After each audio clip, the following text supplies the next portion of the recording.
Fear not. I think we're on day 32. Today we're going to be considering Isaiah 41:13. There are, I think, over 130 verses referring to God's right hand and this subject. So we're going to be visiting this a lot out of our visit of 365 365 days of fear not.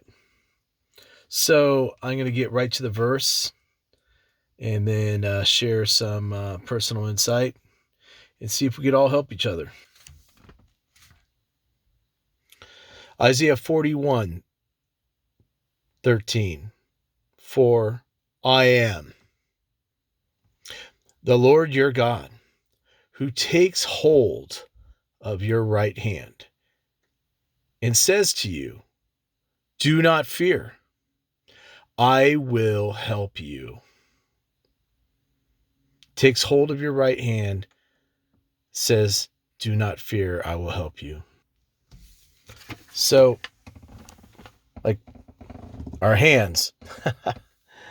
Man, I could think of so many times in life where hands were just so important.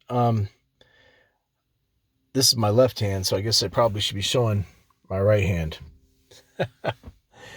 Yeah, so when you're a little kid and you need comfort, your father or your mother picks you up with his hand. And he holds your hand. And he might pick you up and carry you with his hands, or later he might lead you with his hand. Maybe you hold like one or two of his fingers. My dad had really fat, strong fingers as a carpenter, but or your mom's hands. But the right hand of comfort being picked up. Then also, like in sports, your teammate, he's suffered, he's fallen, he's on the pitch, he's been slide tackled or some fouls given him. You come over to him and you give him your right hand and into his right hand, and you pull him up. You pull him up and that shows him his support.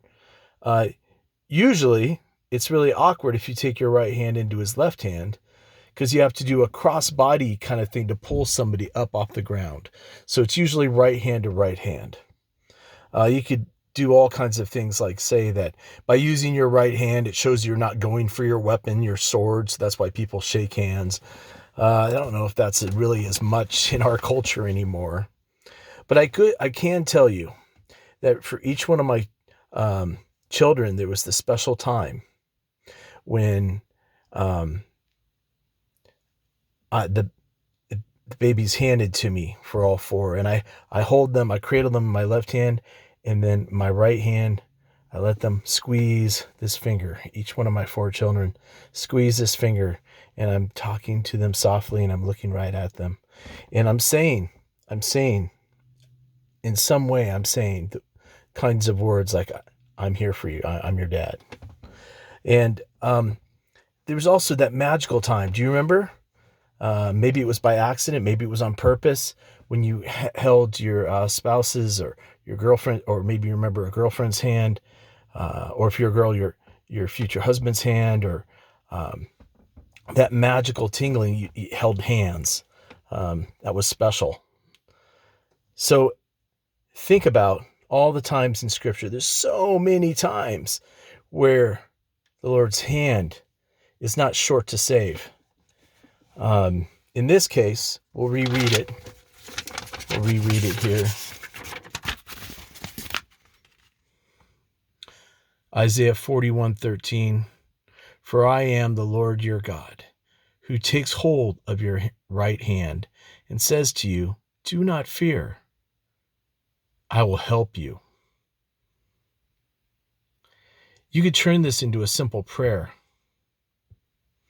You can say,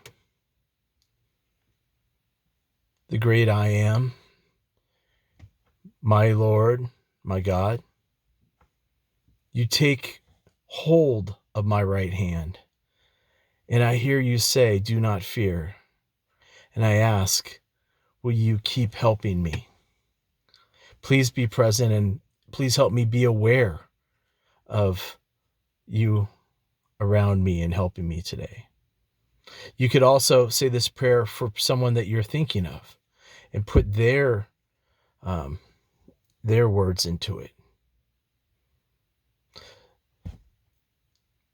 The great I am, my Lord and my God, you do take hold of my right hand, and you do tell me not to fear and that you'll help me.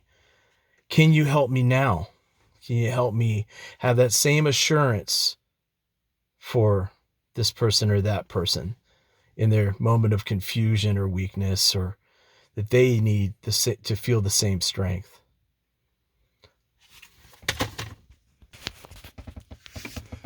All right, so I'm hoping that helps. Fear not. And we'll see you tomorrow.